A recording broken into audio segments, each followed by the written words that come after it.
ወመንፈስ ቅዱስ አሃዱ አምላክ አሜን።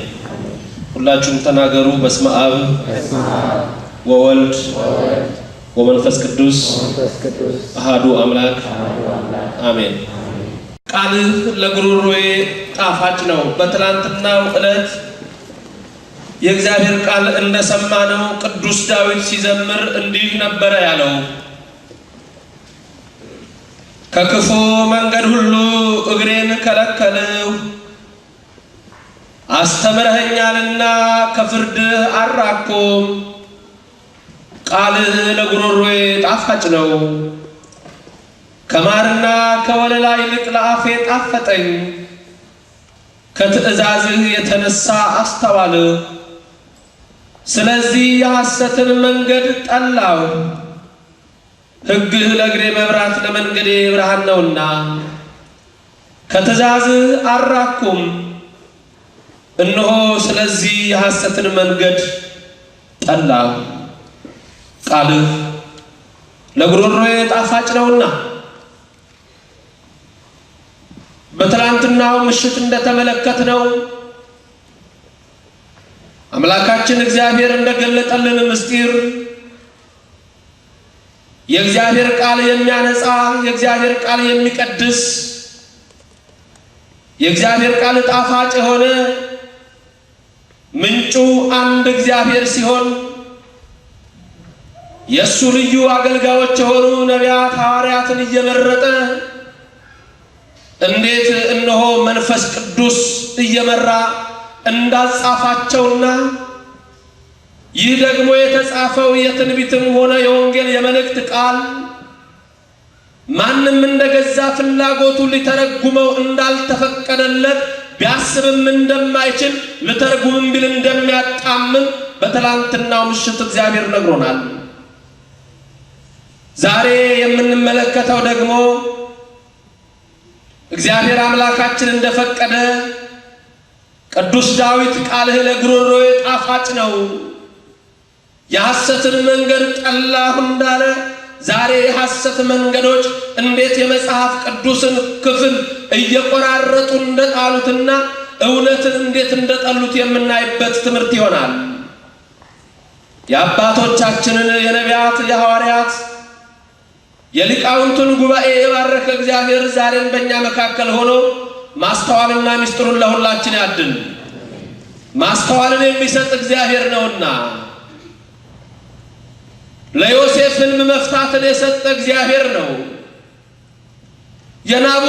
የናቡከደነጾርን ቋጠሮ የፈታ እግዚአብሔር በዳንኤል አድሮ ነው። እንዲህ ነበር ያለው ነቢዩ ዳንኤል፣ ማስተዋልን የሚሰጥ አምላክ በሰማይ አለ አለ። ዮሴፍም እንዲህ አለ፣ ሕልም መፍታት ከሰው አይደለም ከእግዚአብሔር ነው አለ። ዛሬም እኛ የምንሰማው ምስጢር እንዲህ የተሰበሰብንና እንዲህ የተሰናዳ ነው። በዚህ ምሽት እንደ ቅዱስ ዳዊት ቃልህ ለጉሮሮዬ ጣፋጭ ነው፣ የሐሰትን መንገድ ጠላሁ፣ ከትእዛዝ የተነሳ አስተዋልሁ ብለን እግዚአብሔርን በማምለክ እንድንጸና በቃሉ እንድንኖር ነውና እግዚአብሔር አሁንም በእኛ ውስጥ አለ። ክብር ይግባው ለዘላለም። መጽሐፍ ቅዱስን ብዙ ሰዎች ለተለያየ ዓላማ ያጠኑታል። ብዙዎች የሚያጠኑበት ምክንያት የሶስት እምነቶች ምንጭ አድርገው ስለሚወስዱት ነው። የአይሁድ እምነት፣ የክርስትና እምነት፣ የእስልምና እምነት። ምክንያቱም በቁርአን ላይ አንዳንድ የብሉይ ኪዳን ታሪክ መልካቸውን እየለወጡ ስለተጻፉ አብርሃም ልጁ ይስሐቅን እንዲሰዋለት እግዚአብሔር ጠየቀው፣ በመጽሐፍ ቅዱስ ተጽፏል። በቁርአን ላይ ደግሞ እግዚአብሔር አብርሃምን ጠየቀው፣ ልጁ እስማኤልን እንዲሰዋለት ይሉናል። ይህ የሆነው ከብዙ መቶ ዓመታት በኋላ በሰባተኛው ክፍለ ዘመን ነው። መጽሐፍ ቅዱስ በእንዲህ አይነት ሁኔታ ብዙዎች ሲመለከቱት እንደገዛ ፍላጎታቸው ይወስዱታል። በብሉይ ኪዳን የአይሁድ እምነት በዚያ መሰረት እንዳለው የክርስትና እምነት ደግሞ በብሉይ ኪዳንና በሐዲስ ኪዳን ላይ መሰረትነት እንዳለው እናያለን። አንዳንድ አንዳንዶች መጽሐፍ ቅዱስን የሚያጠኑት የሰውን ዘር ታሪክና አንዳንድ ሁኔታዎችን ለመመልከት ወይም ደግሞ ጂኦግራፊያዊ የጥንት ጂኦግራፊያዊ አቀማመጥን የምድርን መልክዓ ምድራዊ አቀማመጥ ለመመልከት መጽሐፍ ቅዱስን ያጠናሉ። አንዳንዶች ደግሞ ታሪኩ ደስ ስለሚላቸው፣ ሌሎች ደግሞ ስነ ጽሑፋቸውን ለማሳመር ሲሉ የመጽሐፍ ቅዱስ ስነ ጽሑፍ ውበቱ እጅግ የላቀ ነውና እነሆ መጽሐፍ ቅዱስን ሲያነቡ እንመለከታቸዋለን። አንዳንዶች ደግሞ ክርክር የሚናፍቁ ሃይማኖት የክርክር እየመሰላቸው ያላወቁ ጥቅስ እየመረጡ ከዚህ ለመከራከር ለመጨቃጨቅ መጽሐፍ ቅዱስን የሚያጠኑ ሰዎች አሉ በርካታ ባለም ላይ። እኛ ግን መጽሐፍ ቅዱስን ለምንድን ነው የምናጠናው? የእግዚአብሔርን ቃል ለምንድን ነው የምንመለከተው? እነሆ ሶስት ነገሮች ብቻ ነግራችሁና እነሆ ወደ ዋናው መርሃ ግብራችን ገብተን የእግዚአብሔርን ምስጢር በሰፊው እንመለከታለን። አንደኛ መጽሐፍ ቅዱስን የምንማርበት ምክንያት ዘላለማዊ ሕይወት ለማግኘት። ምን ለማግኘት ወገኖቼ? ዘላለማዊ ሕይወት የሚሰጠው ማን ነው? ማን ይመስላችኋል? እግዚአብሔር ነው። ከእግዚአብሔር ውጭ እዚህ ምድር ላይ ምን አለ? ሃይማኖት የእግዚአብሔር ነው፣ ሳይንስ የሰው ነው። ዛሬ በዓለማችን ላይ እያንዳንዱ ነገር ስንመለከት እግዚአብሔር ከሰራ ውጭ እኛ ምን ሰራ? ተመራመርን ረቀቅን ብለን ለራሳችን የምንናገር ሰዎች እስቲ የሰራነው ነገር ምንድነው? የለበሳችሁት ልብስ ከየት ነው? ያደረግነው ጫማ ምንጩ ማን ነው? የምንጠጣው ምግብ እንዴት ነው? ከምን መጣ? ብረትን ከምን ሰራ ነው? ሰልጥነናል፣ ልክ ነው። አሌክዛንደር ግራሃም ሲል ስልክን ፈልስፏል።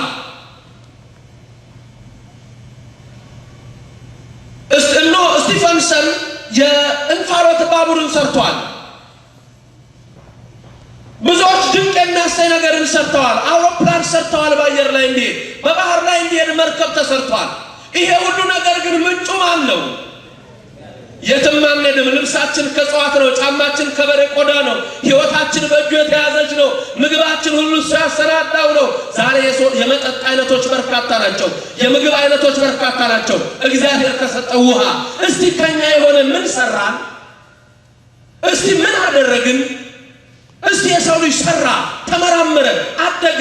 ካለመኖር ወደ መኖር ምን አመጣ? ምንድነው ካለመኖር ያመጣው? እስቲ ተመልከቱ። እዚህ ምድር ላይ ምንድነው አዲስ ነገር? ሶሎሞን ምን አለ? ከፀሐይ በታች ሁሉ እነሆ ያው ነው አለ፣ አዲስ ነገር የለም አለ። የዓለምም ሕይወት አለ የዚህም የምድር ሕይወት ከንቱ ነው አለ። ሰማይ ጠቀስ ሕንፃ ብንሰራ፣ በተለያዩ ልብሶች ብንዋ፣ አምሮብን ደምቆብን ብንጓዝ፣ ዘመነኛ በሆኑ አውቶሞቢል መኪናዎች ብንሄድ፣ በተለያየ አውሮፕላን በሰማይ ብንበር፣ በባህር ላይ በመርከብ ብንሳፈፍ፣ ይሄ ሁሉ ጊዜ ይገታዋል፣ ዘመንም በቃ ይለዋል። የሰው ልጅ ሁሉ ሕይወት በእጁ የተያዘች እግዚአብሔር እሱን እንድናውቀው በምን ይናገረናል? በመጽሐፍ ይናገረናል። እኔ ነኝ ዘላለማዊ ሕይወት የምሰጥ ይላል። ዛሬ የራስ ምታት መድኃኒት የለም አለ ካላችሁ ነገሩ የራስ ምታት መድኃኒት የለም፣ የቁርጥማት መድኃኒት የለም። ዓለም ግን የለመደው ምን ነው? HIV መድኃኒት የለውም፣ ካንሰር መድኃኒት የለውም። የትኛው በሽታ ነው መድኃኒት ያለው? የትኛው ህመም ነው ፈውስ ያለው? ፍጹም ፈውስ እነሆ በእግዚአብሔር ጥላ ክንፍ ውስጥ ነው። በልዑል መጠጋ የሚኖር ሁሉም በሚችል አምላክ ጥላ ውስጥ ያድራል። በቀኝ 1000 በግራ 10,000 ይወድቃሉ፣ ወደ አንተ ግን አይቀርብም። መቅሰፍት ቤትህን አይነካውም። እከልልሃለሁ፣ እጋርድሃለሁ ይላል አባት እግዚአብሔር። ፍጹም ነፍስ እነሆ ፈውስ በእጁ የተያዘ የነፍስ ሁሉ ድህነት በእጁ የሆነች ስሙ እግዚአብሔር ነው። ክብር ይግባው ለዘላለም። ይህን መጽሐፍ ቅዱስ ስናውቅ እግዚአብሔርን ነው የምናውቀው። ዛሬ የስሪን ሸለንን ልቦለድ መጽሐፍ ብታነቡ፣ ወይ ዳንኤል አስቴላ ልቦለድ ብታነቡ የጻፈውን ሰው ስራ ነው የምታዩት። በሀገራችን ድሮ ስለ ሌኒኒዝም፣ ማርክሲዝም፣ ኤንግሊሲዝም እንሰማ ነበር። ቴዎድሮሲዝም የለም እንጂ ምኒልኪዝም የለም እንጂ እንሰማ ነበር። የሰው ታሪክ እናወራ ነበር፣ እንናገር ነበር። የሰዎቹን ታሪክ ነው የምናየው። ዛሬ በተለያየ ቦታ የምታነቡት ይኖራል። የሰው የህይወት ታሪክ ልታነቡ ትችላላችሁ ጋዜጣ ላይ። በቴሌቪዥን በተለያየ ኢንተርቴይንመንት የተለያዩ የሰዎችን ታሪክ ልታውቁ ትችላላችሁ።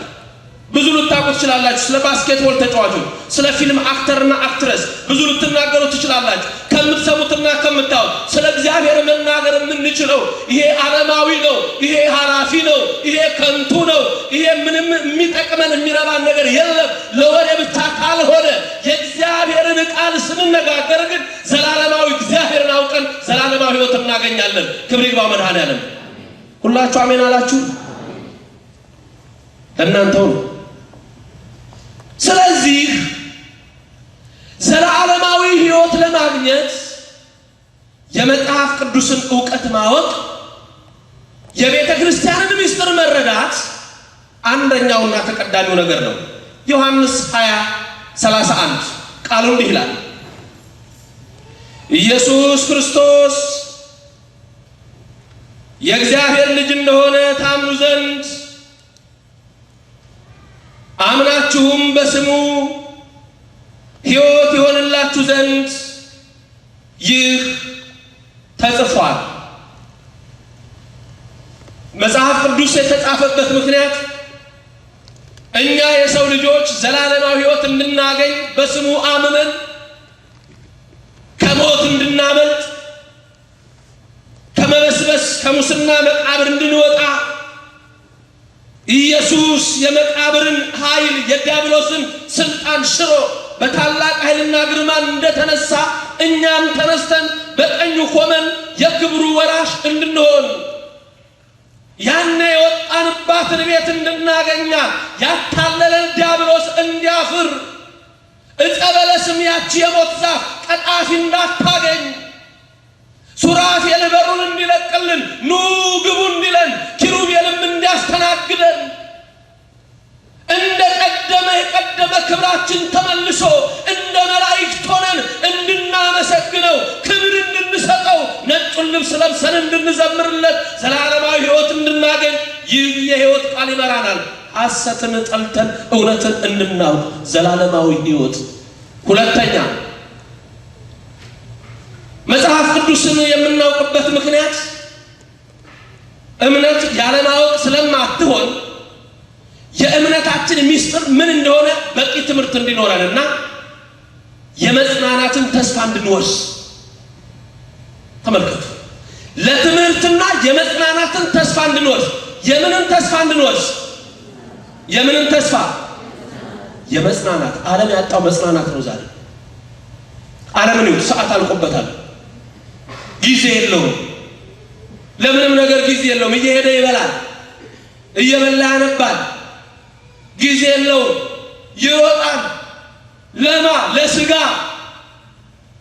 ሆድ ደግሞ በቃኝ አይልም። ትከሻም አልብሰኝ ይላል። ቁርስ ይበላል፣ ምሳም ይበላል፣ እራትም ይበላል። ነገ ይርበናል። ስጋ በቃኝ አያውቅም።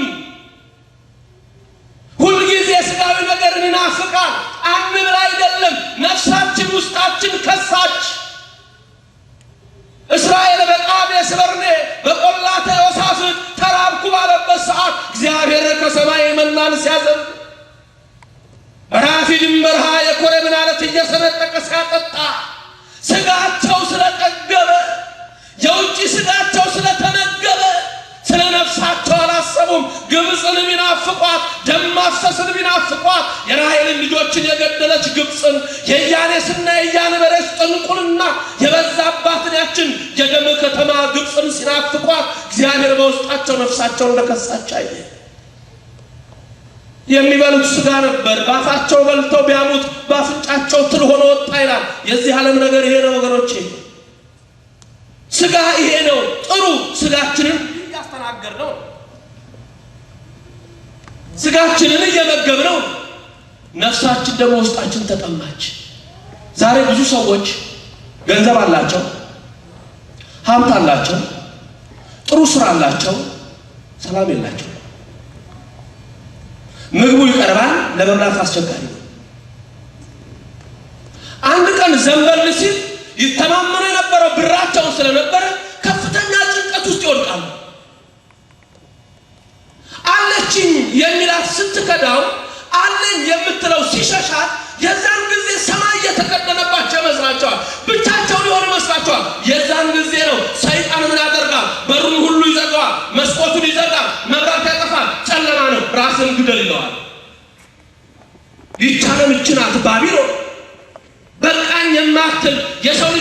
ደም የምትጠጣ ባቢሎን የጥልቁ መናፍስ የሚገዛባት ዓለም ናት ዛሬ ዓለማችን። ስለዚህ ወገኖች ሰው በዛ ሰዓት ምን ይሆናል? ይጨነቃል፣ ይታወካል፣ ይረበሻል፣ እግዚአብሔር ያለ መኖሩን ይረሳል። ስለዚህ በዚህ ሰዓት ምን ያስፈልጋል? የእግዚአብሔር ቃል። ይህ የእግዚአብሔር ቃል መጽሐፍ ቅዱስ ላይ ነው ያለው። መጽሐፍ ቅዱሱ የእግዚአብሔርን ንግግር ወደኛ ያመጣል፣ እኛም ከእግዚአብሔር ጋር እንገናኛለን። የዛን ጊዜ ምን እናገኛለን አለ ሐዋርያው? መጽናናትን እናገኛለን። ለሕይወታችን ሁሉ ለሥጋም ለነፍስም ትምህርት እናገኛለን። የተጻፈው ሁሉ ለኛ ተጽፏል ይላል። መጽናናት የሚገኘው በእግዚአብሔር ነው። ሰላም የሚገኘው በእግዚአብሔር ነው። ስለምን ትጨነቃላችሁ? ለነገ እንደሆነ ክፋቱ ይበቃዋል። ተጨንቃችሁ በቁመታችሁ አንድ ክንድ የጨመራችሁ አላችሁ ይላችኋል። የለም። ታዲያ ቤታችን ባዶ እንኳን ቢሆን መብሎች እርሻ ባይሰጡ የሚታለሙ ላሞች በበረት ባይገኙ ፍየሎችና በጎች በጉሮኗቸው ባይኖሩ እነሆ እርሻም መብልን ባይሰጥ ሁሉ ነገር የተዘጋ ቢመስል ነቢዩ ዕንባቆም እንደተናገረ እኔ በእግዚአብሔር ደስ ይለኛል እንዳለ ደስ የሚያሰኝ እግዚአብሔርን ጠርተን ሕይወትን የሚያለመልም እግዚአብሔርን ጠርተን በቃሉ ስናነጋግረው በጸሎቱ ስንቀርበው የዛን ጊዜ እግዚአብሔር ለጭንቅላታችን እረፍት፣ ለልባችንም መጽናናት፣ ለሕይወታችንም ደስታ ይሆናል እግዚአብሔር። ስለዚህ ቃሉ መጽናኛ ነው ወገኖች። ይሄ ነው መጽሐፍ ቅዱስን ማወቅ ያስፈልገን እኛ አማኞች በቃሉ እንድንጽናና ነው። በአሕዛብ ሀገር ትእዛዝ መዝሙር ሆነች። ስለዚህ ሮሜ 15:4 ስትመለከቱ ሮሜ 15:4 በመጽናትና መጽሐፍት በሚሰጡት መጽናናት ተስፋ ይሆንልን ዘንድ አስቀድሞ የተጻፈው ሁሉ ተቆርጦ አይደለም። አስቀድሞ የተጻፈው ሁሉ የእግዚአብሔር መንፈስ ያለበት ለትምህርታችን ተጽፏል። ለመጽናናት ተስፋ የምድር ተስፋ አይደለም፣ የሰማይ ተስፋ። ቃሉን በምናነብበት ሰዓት ሰማያዊያን ነው የምንሆነው። የእግዚአብሔር ተስፋ ነው የሚታየው። ለዚህ ነው መጽሐፍ ቅዱስን ዕለት ዕለት መመልከት የሚያስፈልገን። ቅዱስ ጳውሎስ በሚያስተምርበት ሰዓት ብሉይ ኪዳንን እየጠቀሰ ያስተምር ነበር። የሐዋርያት ሥራ ምዕራፍ 17 ቁጥር 2 ላይ ስትመለከቱ የሐዋርያት ሥራ ምዕራፍ 17 ቁጥር 2 ላይ ቅዱስ ጳውሎስ በሚያስተምርበት ጊዜ እየጠቀሰ ያስተምራቸው እንደነበረ ብሉይ ኪዳንን አዲስ ኪዳን ከዛ በኋላ ነው የተጻፈው። ብሉይ ኪዳንን እየጠቀሰ ያስተምራቸው ነበር። በጣም የተደነቀው መቼ እንደሆነ ልንገራችሁ። በቤሪያ ሰዎች ነው። የቤሪያ ሰዎች ሕይወት በጣም አስደንቆታል። ቤሪያ አንድ ከተማ ናት። በቤሪያ የሚኖሩ ሰዎች ምን ያደርጉ ነበር? ዕለት ዕለት መጽሐፍ ቅዱስን እየመረመሩ እውነትን ይፈልጉ ነበር። እውነት እግዚአብሔር ነው። ዕለት ዕለት መጽሐፍ ቅዱስን ሲያነቡ እግዚአብሔርን ያገኙት ነበር። አድንቋቸው ባርኳቸዋል። የሐዋርያት ሥራ ምዕራፍ 17 ቁጥር 11 ተመልከቱ። 17-11 የሐዋርያት ሥራ ዕለት ዕለት እየመረመሩ መጽሐፍ ቅዱስን ያውቁ ነበር። ምንን ያውቁ ነበር? እውነትን። እውነት ማን ነው? እግዚአብሔር ነው። ስለዚህ መጽሐፍ ቅዱስ ዋናው ሶስተኛው መጽሐፍ ቅዱስን የምናውቅበት የምናጠናበት ምክንያቱ ምንድን ነው? ከስህተት ለመዳን ነው። አንደኛው ዘላለማዊ ሕይወት ለማግኘት፣ ሁለተኛው ተስፋ መጽናትን ትምህርትን ለማግኘት፣ ሶስተኛ ከስህተት ለመዳን። ዛሬ ሰው ዝም ብሎ አይሳሳትም። አንዳንዱ መጽሐፉን አይቶት ራሱ ዝም ብሎ አንብቦ በራሱ ሐሳብ ይሄድና ይሳሳታል። በራሱ መንፈስ ይሄድና ይሳሳታል። ብዙ ሰው እንደዚህ ነው። አንዳንዱ ያወቀ መስለውና 10 ጥቅስ ከያዘ በቃ ከሱ በላይ ጻድቅ የለም ሌላው ላይ ሲኩራራ ነው የምታው። ያችን ይዝና ደግሞ አንዳንዱ ክርክር ያደርጋታል። መከራከሪያ ነው የሚያደርጋት። ባለፈው ነገራቸውና አንድ ወንድም ዲሲ ነው አጠገቤ አንድ ሰው የመጣ ስራዬ ቦታ አላሰራለኝ ይለኛል። ሁሉ ቀን ይጨቀጭቀኛል አለ። እኔ ደግሞ ጥቅሱን አላቀዋለ ምኑን አላቀዋለ አንድ ቃል ስናገር ጥቀስ ይለኛል አለ። ያኛው ይላል ጥቀስ ይለኛል አለ። እኔ እዚህ ጊዜ አለ ቦክስ ነው በቃ የሚታኛል። ዞር በል በቃ ዞር በል እለዋለሁ። እና አንድ ቀን መጣና አጠገቤ እንደዚህ የሚሰራ ሰው አለ። ሁሉ እየመጣ በቃ እንዲህ ነው እንዲህ ነው ይለኛል። ጥቀስ ይለኛል አለ። በቃ እኔ እንትኑን ያውቀዋል አንዳንድ ንግግሩን፣ ግን ጥቅሱ የት እንዳለ አላውቅም አለ።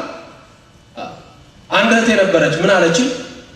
ይገርምሃል እኮ በቃ ቃሉን ጥቅሱን እየጠቀሰች አፋጠጠችኝ። እኔ ምን ላድርግ አለች። ብዙዎቻችሁ ትላላችሁ እናንተ የማታፋጥጡበት ምክንያት ምንድን ነው? እርግጥ ሃይማኖት ፍጥጫ አይደለም። የተዋህዶ ልጆች ናቸው፣ የኦርቶዶክስ ልጆች ናቸው። ኦርቶዶክስ ተዋህዶ ማለት ምን ማለት ነው? ምንድን ነው የምትመልሱት? ስለ እምነታችሁ ምንድን ነው የምትመልሱት?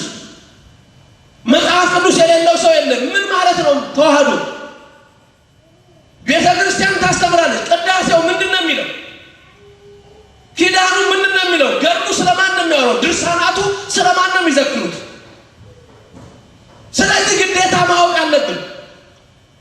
ስለዛ ሰው ልንገራችሁና በኋላ አንድ ቀን ላይ የተወሰኑ ጥቅሶች ሰጠሁት። በእንደዚህ ጥቅሶች ሄደህ ለመማማር ከሆነ ሃይማኖት ክርክር አለ፣ ለመማማር ከሆነ በዚህ ጉዳይ ተነጋገሩ አልኩት።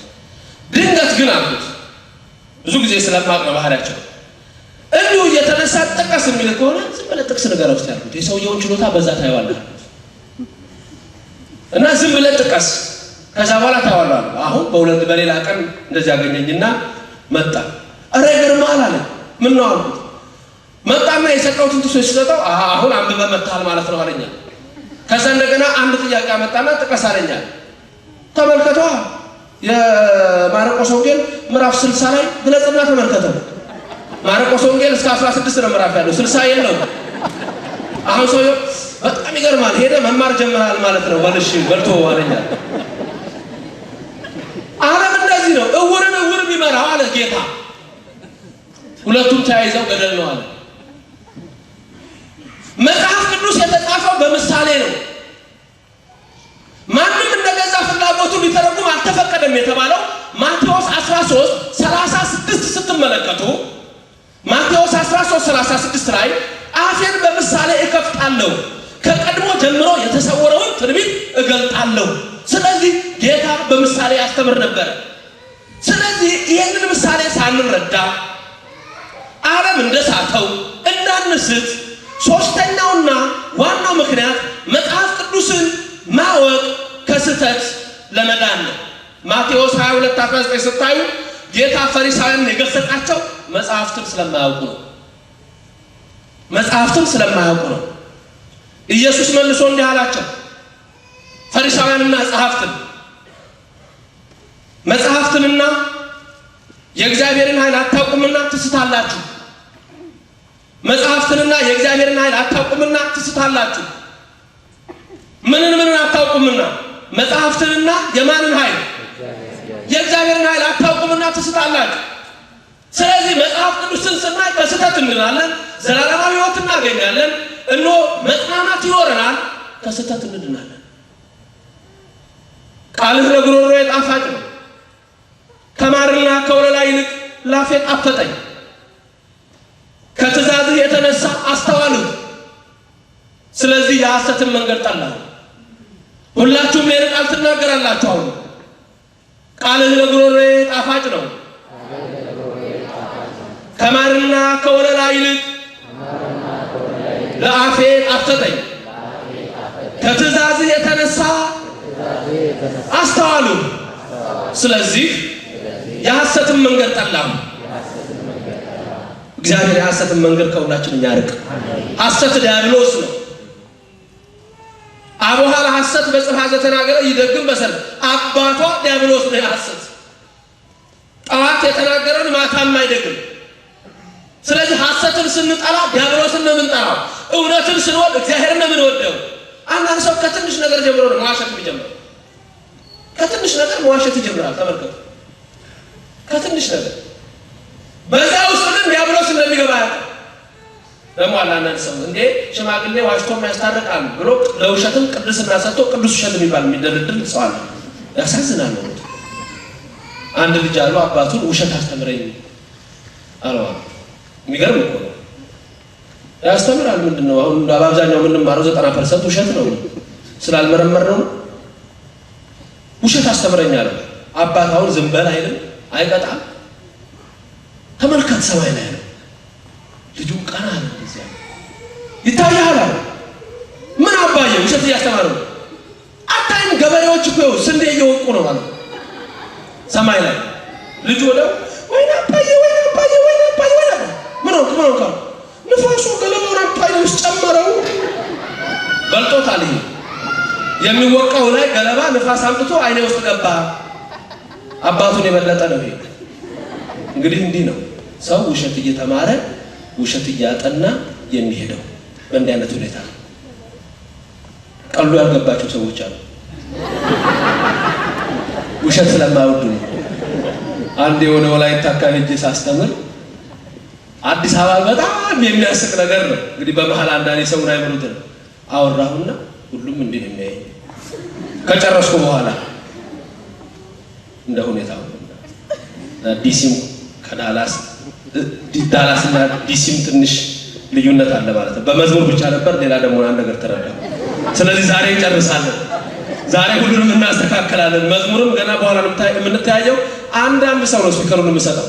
በተለይ እዛ ጋር ማይዘምረው አለ አያለ ሁሉንም።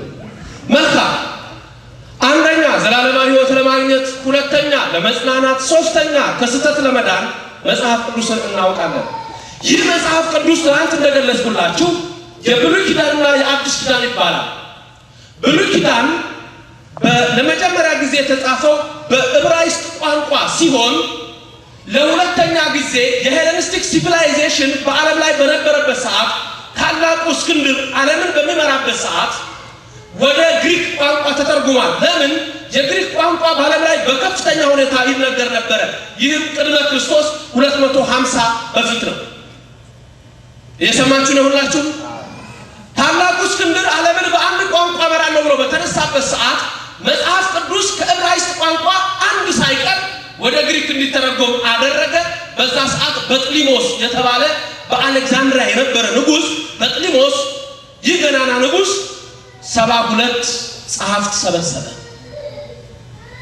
72ቱ ጸሐፊያን ጸሐፍት ተሰብስበው ከዕብራይስጥ አንድ በአንድ ወደ ግሪክ እንዲተረጎሙ ተመረጡ እነዚህ ሊቃውንት። ከዛ ውስጥ ድንገት የምታስታውሱት ሰው አለ? ከ70 ሰዎች መጽሐፍ ቅዱስ ላይ አንዱ ተጠቅሷል። የምታስታውሱ አላችሁ? ማን ነው? ቶሎ ንገሩኛ። የምታስታውሱት አለ? አንድ ሰው አይኖቼ ማዳኑን አይተዋል፣ አምላኬ ሆይ እንግዲህ ይሄንን ካሳየኝ አሁን ባሪያህን አሰናብት። ሕፃኑን አቅፎ እናቱንም እንዲሁ ካመሰገነ በኋላ አንቺም የሕፃኑ እናት ማርያም ሆይ በነፍስሽ ሰይፍ ያልፋል ብሎ የተናገረ በመንፈስ ቅዱስ ሞትን እንዳያይ ተረድቶ ነበር የተባለ አንድ ቅዱስ ሽማግሌ ሉቃስ ወንጌል ላይ የተጻፈ አለ። አሁን አወቃችሁት? ስምዖን ነው። ተመልከቱ። ወንጌሉን ስትመለከቱት አንድ ነገር ብቻ ነው የሚላችሁ። ይህ ስምዖን ሽማግሌ ነበረ። ጌታ ሲወለድ በ40ኛው ቀን ቤተ መቅደስ ሲያመጡት፣ በ40ኛው ቀን ወደ ቤተ መቅደስ በሚያመጡት ሰዓት ስምዖን በመንፈስ ቅዱስ ተረድቶ እነሆ ወደዚያ ወደ ቤተ መቅደስ ሄደ። የሉቃስ ወንጌል ምዕራፍ 2 ቁጥር 26 ላይ ላንብብላችሁ። ሉቃስ 2:26 በጌታ የተቀባውን ሳያይ ሞትን እንዳያይ በመንፈስ ቅዱስ ተረድቶ ነበር ይላል። ሞትን እንዳያይ በመንፈስ ቅዱስ ተረድቶ ነበር። ይህ ስምዖን የት ነው የተረዳው? እንግዲህ መጽሐፍ ቅዱስ ጫፉን ይነግረናል እንጂ ዝርዝር ነገር አይነግርም። ስምዖን በጥሊሞስ ከጠራቸው ከ70 ሊቃናት አንዱ ነበረ። በሚተረጉምበት ሰዓት ከዕብራይስጥ ወደ ግሪክ ኢሳይያስ 7:14 ላይ ሲደርስ ታሪኩን ታውቃላችሁ። ድንግል ትጸንሳለች ወንድ ልጅ ትወልዳለች የሚለውን እንዴት ድንግል በድንግልና ትወልዳለች ብሎ ሴት ብሎ ሲጽፍ መልአኩ እየመጣ ያጠፋል። ሴት ብሎ ይጽፋል፣ መልአኩ እየመጣ ይጽፋል፣ ያጠፋዋል። እሱ የጻፈውን ያጠፋና ድንግል እያለ ይጽፋል መልአኩ። አሁን ያ ሰው ምን ነበር? ፈርቷል። ይሄ የአሕዛብ ንጉሥ ይገለኛል ብሎ ፈርቷል። እሱን ይገለኛል ብሎ ፈርቶ የእግዚአብሔር ቃል ያጣምማል። ተመልከቱ። በኋላ መልአኩ ምን አለው?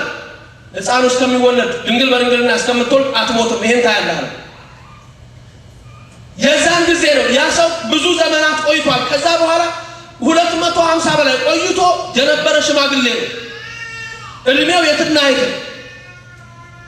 አሁን በጥሊሞስ እነዚህን 70 ሊቃናት አምጥቶ ከዕብራይስጥ ወደ ግሪክ አጻፈ። ተመልከቱ። መጀመሪያ ብሉይ ኪዳን በምን ላይ ተጻፈው ብለናል? እየተግባባን ነው። በምን ቋንቋ ነው ተጻፈው? በዕብራይስጥ ቋንቋ። ታላቁ እስክንድር በነበረበት ዘመን በጥሊሞስ ከዕብራይስጥ ወደ ግሪክ አስተረጎመው። በሚተረጎምበት ሰዓት አንድም ሳይቀር አስተረጎመው። ያ ትርጉም ምን ተብሎ ይጠራል? ሴፕቱኤገንት ይባላል። ያ ትርጉም ሴፕቱኤገንት። ይህንን ብዙ ቦታ ስታገኙት MXX ይህ የሮማን ቁጥር ነው፣ 70 ማለት ነው። MXX ይሄን ታገኛላችሁ። ሴፕቱኤገንት የሚል ትራንስሌሽን ነው። ያ ትርጉሙ ስሙ ሴፕቱኤገንት ተብሏል። ይህ ሴፕቱኤገንት በግሪኩ የተጻፈው ቀጥታ አንድ በአንድ የተገለበጠው ከምንድን ነው? ከዕብራይስጥ። አሁን አንድ ነገር ወደ ይህንን ታላቁ እስክንድር ከማስገልበጡ ወይም በጥሊሞስ ከማስገልበጡ አስቀድሞ እነዚህ መጽሐፍት ወደ ኢትዮጵያ መጥተዋል።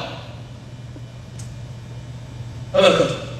ወደ ኢትዮጵያ መጥተው በኢትዮጵያውያን ቋንቋ ነበሩ። እንደገና ሴፕቱኤገንት የግሪኩ ትርጉምም እንዳለ ወደ ኢትዮጵያ ገብቷል። ይህ የሆነው ቅድመ ክርስቶስ 250 ነው። አሁን መጽሐፍ ቅዱስ አጻጻፉ ነው እንግዲህ ብነግራችሁ። በዕብራይስጥ ተጻፈ፣ ከዛ በኋላ በግሪክ ተጻፈ። በእንዲህ አይነት ሁኔታ መጽሐፍ ቅዱስ እየተዋረደ ይመጣ ጀመር። እየተዋረደ ስላችሁ በተዋረድ በዘመኑ ይመጣ ጀመር። አንድም ስንመለከተው አሁን የሚጻፉ መጽሐፍ ቅዱሶች ሁሉ የሚያሳዝኑበት ደረጃ ደርሰዋል።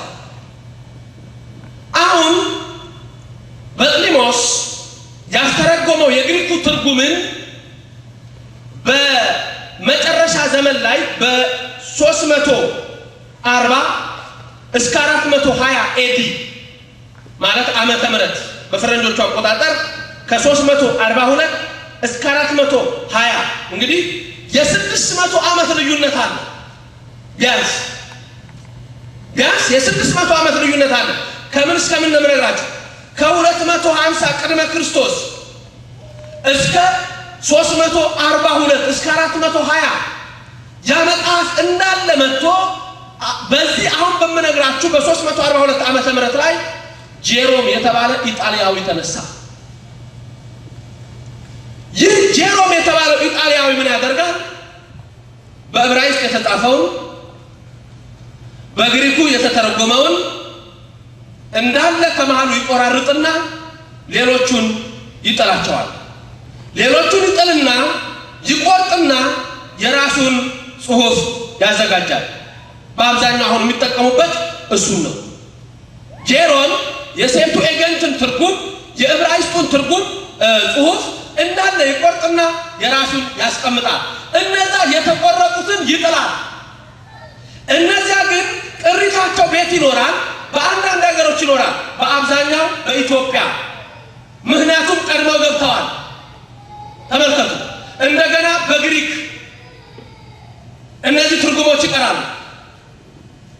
ከዛ በኋላ ክርስቶስ በመጣበት ሰዓት አይሁዳውያን ደግሞ ጌታን አልተቀበሉ። መጽሐፍ ቅዱስ እንዲህ እየተቆረጠ መጣ። እኛ ዛሬ የምንቀበለው እሱ ቆርጦ የጣላቸው አፖክሪፋ ተብለው የሚጠሩት ወይም ዲዮትሮካኒካል የሚል የምታገኙት በመጽሐፍ ቅዱስ ላይ ጄሮም ቆርጦ የጣላቸው ናቸው። እኛ ግን አልጣልናቸውም። ጄሮም ምን አግብቶት ቆርጦ ይጥላል። ተመልከተው። አንደኛ ከላይ የመጣውን በነቢያቱ የተጻፈውን መጽሐፍ ነው ቆርጦ የጣለው ይሄ ሰው። ስለዚህ እኛ እነዚህን መጽሐፍ ሳንጥላቸው አስቀምጣናቸዋል። አንደኛ እግዚአብሔር ምን ይላል? በወንጌል የሚወደኝ አለ ዮሐንስ ወንጌል ምዕራፍ 14 ቁጥር 24 ዮሐንስ ወንጌል ምዕራፍ 14 ቁጥር 24 ላይ የሚወደኝ ቃሌን ይጠብቃል የሚወደኝ ቃሌን ይጠብቃል የማይወደኝ ግን ቃሌን ይጥላል ጌታ ነው የሚለው የሚወደኝ ቃሌን ይጠብቃል የማይወደኝ ግን ቃሌን ይጥላል ቃሌን የሚጠብቀው ግን በሱ ኖራለሁ እኔ ቃሉን የምንጠብቀው እንዴ የተጻፈውን መጠበቅ ነው አንዱ ሁለተኛ በልባችን መጠበቅ ነው በቤተ መቅደሳችን መጠበቅ ነው ጄሮም ያንን ቆርጦ ጣለ አንቀበልም አለ ምንም ግንኙነት የለውም አለ ሰው ደግሞ ብዙ ጊዜ ታጭቆን እንደ ስልጣኔ ስለሚቆጠር በየዘመኑ እየመጡ አንዳንድ ሰዎች ሲያወሩ ያንን ይቀበላል አሁን እንኳን አንዳንድ እምነቶች እንደ ስልጣኔ የሆኑ ነው ያሉት ኃጢአት መሆኑን እያወቁ ብዙ ሰዎች ይገቡበታል ርኩሰት መሆኑን እያወቁ ብዙ ሰዎች ነገርታቸውን ይመቱለታል ዛሬ የደረስንበት ደረጃማ አይወራም የኃጢአት ዘመን ላይ የደረስነው ለዚህ ነው ስልጣኔው ዕውቀት እየመሰላቸው ወንዶች ለባህሪያቸው የሚገባውን ትተው ሴቶች ለባህሪያቸው የሚገባውን ትተው እየተከተሉ ያሉትን ስሙ ሮሜ ምዕራፍ 1 ቁጥር 22 ስትመለከቱ ወገኖቼ ሮሜ ምዕራፍ 1 ቁጥር 20 ጀምራችሁ የሰው ልጆች አወቅን ሲሉ የሰው ልጆች ተማርን ሲሉ የሰው ልጆች ተመራመርን ሲሉ አራት እግር ማምለክ ጀመሩ አውሬ ማምለክ ጀመሩ ሰብሰንዘ ክቡር ውእቱ ሰው ክቡር ፍጡር ነበረ ኢያይመረ አላወቀም ወኮነ ከመ እንስሳ እንደ እንስሳ ሆነ ዛሬ የእንስሳነት ባህሪ የሰለጠነበት የእግዚአብሔር ቃል እየተጠላ እውነተኛው እየተጣለ ሐሰት እየነገሰ ጌታ እየተጠላ ዲያብሎስ እየከበረ ዝሙት እየከበረ ሴሰኝነት እያደገ ትትወት እየጎለመሰ እውነት እየታረደ በአደባባይ እየተገደለ ድሃ አደጎች እየተበደሉ እነሆ ኃጢአትና በደል ከፍ ያለበት ዘመን ምናምንቴ ከፍ ባለበት ዘመን እንዳለው ትላንት ዛሬ እዚህ ደረጃ ደርሰናል አራት እግር አመለኩ ለባህሪያቸው የሚገባውን ትተው በተመሳሳይ ጾታ በፍትወት ረከሱ አሁን ሰው ይሄን ይከተለዋል እድገት ይመስለዋል ሳያውቅ አይምሮውን ነው ዲያብሎስ መጀመሪያ የሚመታው ውስጡን ነው የሚያውረው ማስተዋሉን ነው የሚዘጋው ከዛ በኋላ ወደ ስተት ይሄዳል ይሄ ሁሉ ምንድነው የእግዚአብሔርን ቃል አለመጠበቅ ነው ቃሉን መጠበቅ ነው ስለዚህ ጄሮም ይህንን የመጽሐፍ ክፍል ቆርጦ ጣለው ከዛ በኋላ ዓለም የሚከተለው አሁን በአብዛኛው እሱ ነው 66ቱ መጽሐፍ ቅዱስ እንዲህ እየተባለ የሚወራለት ሁሉ 66ቱ ብለው የሚያወሩት በጠቅላላ እኛ ጋር ያለው አባታቸው ጄሮም የቆረጠውን ግን እነሱም ቆርጠው ጥለውታል የእግዚአብሔር ቃል ስለዚህ እኛ ለኢትዮጵያ ኦርቶዶክስ ተዋሕዶ ቤተክርስቲያን ይህንን መጽሐፍ ሙሉ በሙሉ ተቀብላ ሙሉ በሙሉ ይዛለች አንዳንዶቹ እንደውም ብሉይ ኪዳን ጭራሽ አያስፈልግም ስላሰባቸው ብሉይ ኪዳን እኮ በቃ ይላቸዋል ትላንት ተመልክተናል ቢበቃው ጌታ ለምን ጠቀሰው ሁለተኛ ጌታ የተናገረውን ልብ ብሎ ማድመጥ ያስፈልጋል ማቴዎስ 5:17 በማቴዎስ ወንጌል 5:17 ላይ እንዲህ ይላል ሕግና ነቢያትን ለመሻር የመጣው አይምሰላችሁ ሕግና ነቢያት አይሻሩም ልፈጽማቸው መጥቻለሁ ደግሞ ልብ በሉ ከብሉይ ኪዳን ሕግ ጋር ከአስሩ ሕግ ጋር አንዲቱ እንኳን ታናሽ ነው የሚያስተምር ቢኖር እሱ በኔ ዘንድ ቦታ የለውም ይላል ጌታ ስለዚህ ዛሬ ብዙዎች ግን ይህንን ቃል እየተላለፉ ከእግዚአብሔር ጋር ሲጣሉ እናያለን እኛ እንዳንጣላ የስተትን መንገድ እንድንጠላ እውነትን ይዘን እንድንጓዝ ይሄንን ማድመጥና መስማት ስለሚያስፈልገን እግዚአብሔር አምላክ ያዘዘንን እንሰማለን መጽሐፍ ቅዱስ እነሆ በእንዲህ አይነት ሁኔታ በአገራችን ነበረ በሶስተኛው ክፍለ ዘመን በኢትዮጵያ ሊቃውንትና በአባ ሰላማ ከሳቴ ብርሃን እንደገና ሙሉ በሙሉ የዛው የሴፕቶጀንት ትርጉም እንደገና ወደ ሀገራችን ቋንቋ ተተረጎመ በአምስተኛው መቶ ክፍለ ዘመን ላይ የኢትዮጵያ ሊቃውንት አሁንም ከዘጠኙ ቅዱሳን ጋር ሆነው መጽሐፍ ቅዱስን እንደገና አዘጋጁት እንዲህ እያለ መጣ 14ኛው ክፍለ ዘመን ላይ እነሆ መተርጉመ መጽሐፍት የተባለ አባ ሰላማ የተባለ ሰው መጽሐፍ ቅዱስ እንደዚሁ ብዙ ደግሞ እነዚያ መጽሐፍ ተጠብቀው መጡ። በ18ኛው ክፍለ ዘመን ለመጀመሪያ ጊዜ በአማርኛ ተተረጎመ። ከዛ በኋላ ያሉ ትርጉሞች ሁሉ አሁን ብዙዎቻችን የምንዘው እውነቱና ሐቁን ጠብቆ የምናገኘው ጥቂት ነው። በአብዛኛው ስተትና ሌላ ነገሮች ውስጥ እየተሸነቀረበት መጥቷል። ለማንኛውም እኛ ያሉን መጽሐፍት 80 የምንላቸው ዝርዝራቸው አለ። 80 መጽሐፍት የሚባሉት ምን ናቸው? ብሉይ ኪዳንና ሐዲስ ኪዳንን ይዘው ነው። እኛ የምንቀበላቸው መጽሐፍት ብሉይ ኪዳን 46፣ ሐዲስ ኪዳን 35 በድምር 81 ናቸው መጽሐፍ ቅዱስ። ከዚህ ከመጽሐፍ ቅዱስ ውስጥ የሚውጣጡ ደግሞ በቤተ ክርስቲያናችን ብዙ መጽሐፍት አሉ። ብሉይ ኪዳን አንደኛ መጽሐፈ ሄኖክ ከብሉይ ኪዳን መጀመሪያ የተጻፈ መጽሐፈ ሄኖክ ነው። መጽሐፈ ሄኖክን ግን ጄሮም ቆርጦ ጥሎታል። ተመልከቱ። ሁለተኛ የኦሪት መጽሐፍት 5 እንደገና ኩፋሌ። አሁን ሄኖክን 66 ውስጥ አታገኙ። ኩፋሌ የሚባለው መጽሐፍ 66 ውስጥ አታገኙ። ኩፋሌ ማለት ዘተከፍለ እሞሪት ከኦሪት የተከፈለ ሙሴ የጻፈው የሚያብራራ የሚዘረዝር ጄሮም ቆርጦ ጥሎታል። ተመልከቱ። ኢያሱ፣ ኢዮብ፣ መሳፍንት፣ ሩት፣ ዮዲት፣ ሳሙኤል 2፣ ነገሥት 2፣ እዝራ ካልዕና ሱቱኤል 2፣ አስቴር 1፣ ጦቢት 1፣ መቃብያን 2፣ መዝሙረ ዳዊት 1፣ የሶሎሞን መጽሐፍ 5፣ የነቢያት 16፣ ሲራክ 1። ሲራክንም ቆርጦ ጥሎታል። ተመልከቱ። ዮሴፍ ወልደ ኮሪዮን 1። አጠቃላይ 46 የብሉይ ኪዳን መጽሐፍት።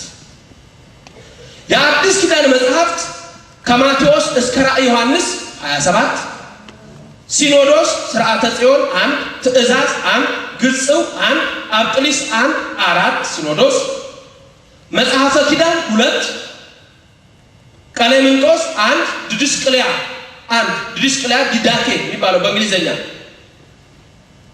የ12ቱ ሐዋርያት ትምህርት አጠቃላይ 35 እና 46 81 መጽሐፍት። አሁን እነዚህ መጽሐፍት በጠቅላላ አንድ የሚነግሩን ነገር አለ። ምን እንደሚነግሩ? እግዚአብሔርን መፍራት። የእግዚአብሔር መንፈስ ስላለባቸው ደግሞ እኛ ሙሉ በሙሉ እንቀበላቸዋለን። የክደት መጽሐፍትን ግን እናወግዛለን። ስረቅ የሚል መጽሐፍ አይስማማንም። ዘሙት የሚል መጽሐፍ አይስማማንም። ዛሬ የእግዚአብሔር ቃል እየተሻረ መጽሐፉ ነበር እየተጣመመ መጣው። አሁን ደግሞ ኃጢአቱን እግዚአብሔር ይፈቅዳል እየተባለ ያለበት ዘመን ከመጽሐፉ አለፉ። በአሁኑ ሰዓት ይገርማቸዋል። ኢትዮጵያ የሚለው ስም ስንቱን እንደሚያቃጥለው ታውቃላችሁ እናንተ። ስንቱን ያደብነዋል፣ ስንቱ ይናደዳል። ምክንያቱም አፍሪካ ውስጥ አንዲት ትንሽዬ ሀገር የመጽሐፍት ሚስጥር ያለባት ፈጽማ ያልተገዛች እግዚአብሔር እጆቿ ወደ እኔ ይዘረጋል ያላት ሀገር። ስለዚህ ምን ማድረግ አለባቸው? ሌላውም ይሄም የጥቁሩ ህብረተሰብ እንደ ሰንደቅ ዓላማ ስለሚያዝ ኢትዮጵያ የሚለው ስም ፈጽሞ ከመጽሐፍ ቅዱስ ውስጥ መውጣት አለበት ብለው እነሆ ወደ ሌላ እየተረጎሙት ያሉ አሉ፣ እያበላሹት ያሉ አሉ። ይሄንን ሁሉ ጠንቅቃችሁ ወቁ። እኛ የውጭ ጠላት ልክ እንደዚህ አይነት ቢመጣ የተመቸነው እኛ ነን። እኔ እናንተ በጣም ተመችተናል። በተለይ ዘር እየቆጠርን ጎሳ እየቆጠርን የሚያሳዝነኝ ከቤተ ክርስቲያንም እንዲህ እየመነጨ አንዱ ሲንቀው እኮ ነው የሚታየው። ትግሬ ከሆነ አማራውን ሲንቅ፣ አማራ ከሆነ ትግሬውን ሲንቅ፣ ኦሮሞ ከሆነ ጉራጌውን ሲንቅ፣ ጉራጌ ከሆነ ኦሮሞውን ሲንቅ፣ ኤርትራዊ ከሆነ ወላይታውን ሲንቅ፣ ወላይታ ከሆነ ኤርትራውን ሲንቅ። እንዲህ አይነት ፈተና ውስጥ እኮ የወደቅን ሰዎች ነን። በአንድ መንፈስ የተገዛች ሀገር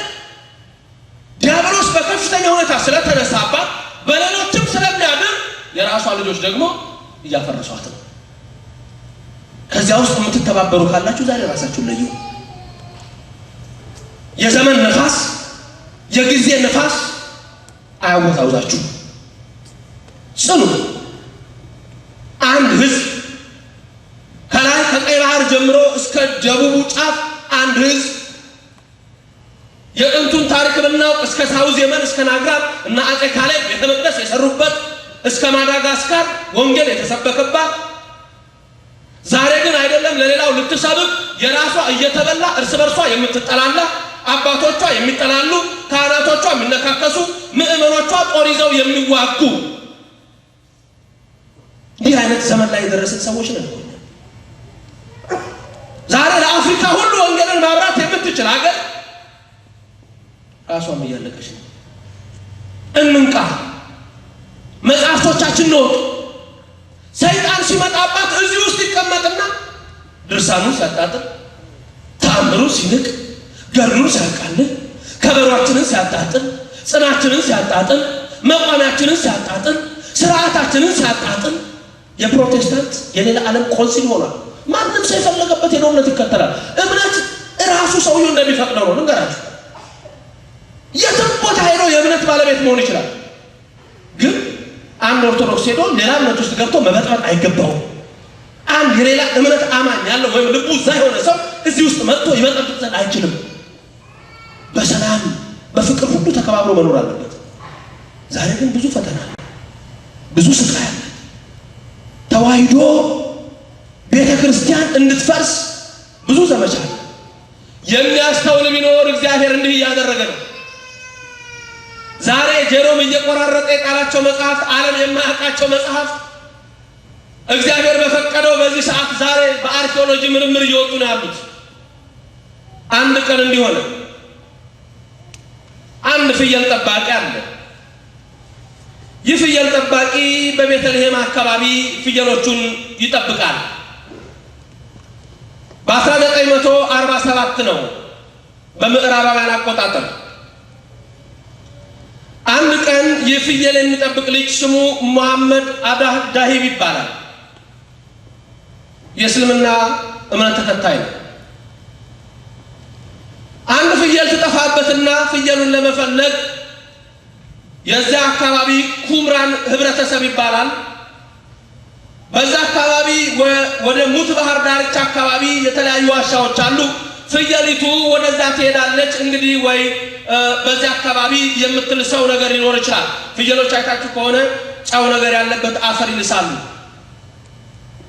ያቺ ፍየል ወደ ዋሻ ውስጥ ትገባለች። ተከትሏት ይሄዳል። እንዳለችም ለማረጋገጥ ድንጋዮች ይወረውራል። ድንጋዮቹ ግን ሲያርፉ ኪው ይላሉ። እዚህ ውስጥ የሆነ ነገር አለ ይላል ይሄ ልጅ። ከዛ በኋላ ተከትሎ ወደ ዋሻ ይገባል። መሐመድ ሲገባ የተለያዩ የሸክላ እነሆ ማሰሮዎች ይመለከታል። ጃዝ አሁን እዛ ውስጥ ገብቶ በሚያይበት ሰዓት ጥቅልል ያሉ በጣም የጥንት የሆኑ እነሆ በጥንት ነገር የተጻፉ መጽሐፍት ይመለከታል። ስክሮልስ አሁን ቀጥታ ያወጣና በአካባቢው ወዳለ ወደ አንድ ሰው ይሄዳል። ይህ ሰው ሼካ ነው። በአረብኛ የተጻፈ እንደሆነ ብሎ ሄዶ በምን እንደሆነ ሊጠይቀው ያሳየዋል። ሰውየው ሲመለከተው ጽሑፉ አረብኛ አይደለም፣ ሊተረጉመውም አይችልም። ስለዚህ ቀጥታ አንድ ሰው አለ ይለዋል። አንድ የሲሪያ ሰው የሆነ የኦርቶዶክስ አማኝ ነጋዴ አለ። ያ ሰው እነሆ የሲሪያ ኦርቶዶክስ ነው። ካህል እስክንድር ይባላል። ሄደው ለካህል እስክንድር ያሳዩታል። 1947 ከኩምራን ኮሚኒቲ ዘ ዴድ ሲ ስክሮልስ ያ የኦርቶዶክስ ካህል እስክንድር የተባለው ሰው ሲመለከተው ይሄ የጥንት ነገር ሳይሆን አይቀርም። ስለዚህ እኔ ይሄ ምን እንደሆነ ትርጉሙ ስለማናውቅ እነሆ ወደ ኢየሩሳሌም ወስደው ጆርጅ አይዛያ የተባለ አንድ ሰው ጋር ያሳያሉ።